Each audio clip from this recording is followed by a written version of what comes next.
కృష్ణానది జలాల పంపిణీ అంశంపై సీఎం చంద్రబాబుకు మాజీ సీఎం జగన్ లేఖ రాశారు. ఏపీకి తీవ్రమైన అన్యాయం జరుగుతోందని జగన్ ఆందోళన వ్యక్తం చేశారు. రాబోయే విచారణలో కృష్ణా వాటర్ డిస్ప్యూట్ ట్రిబ్యునల్ 2 ముందు ఏపీ వాదనను బలంగా వినిపించాలని కోరారు. కృష్ణానదిలో 763 టీఎంసీల నీటిని తమకు కేటాయించాలని తెలంగాణ ప్రభుత్వం డిమాండ్ చేస్తోందని, కేఆర్ఎంబీ అంగీకరిస్తే రాష్ట్రానికి తీవ్ర అన్యాయం జరుగుతుందని తెలిపారు.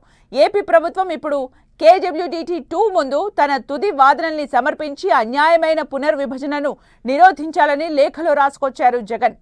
అలాగే రాయలసీమ ప్రాజెక్టుల విషయంలో టీడీపీ వైఖరిని జగన్ లేఖలో ఎత్తి చూపారు.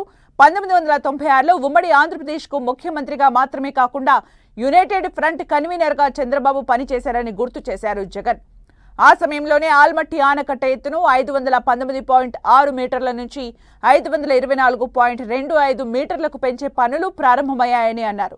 ఈ పరిణామం ఉమ్మడి ఆంధ్రప్రదేశ్ హక్కులను తీవ్రంగా దెబ్బతీస్తుందని అప్పటి ప్రతిపక్ష నాయకులు ఆందోళన వ్యక్తం చేసినా ముఖ్యమంత్రి చంద్రబాబు పట్టించుకోదని లేఖలో ఆరోపించారు జగన్. మళ్లీ చంద్రబాబు ముఖ్యమంత్రిగా ఉన్నప్పుడు ఆంధ్రప్రదేశ్ ఈ క్లిష్ట పరిస్థితిని ఎదుర్కొంటోంది. దీనిలో రాష్ట్ర ప్రయోజనాల్ని కాపాడుకోవాల్సిన అవసరం ఉందన్నారు.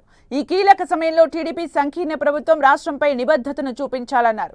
కృష్ణా జలాలపై రాష్ట్ర హక్కుల్ని కాపాడాలన్నారు. బచావత్ ట్రైబ్యునల్ కేటాయించిన 512 టీఎంసీ నికర నీటిలో 1 టీఎంసీ అయినా కోల్పోయే పరిస్థితి తలెత్తినా దానికి టీడీపీ ప్రభుత్వమే బాధ్యత వహించాలని లేఖలో డిమాండ్ చేశారు మాజీ సీఎం జగన్.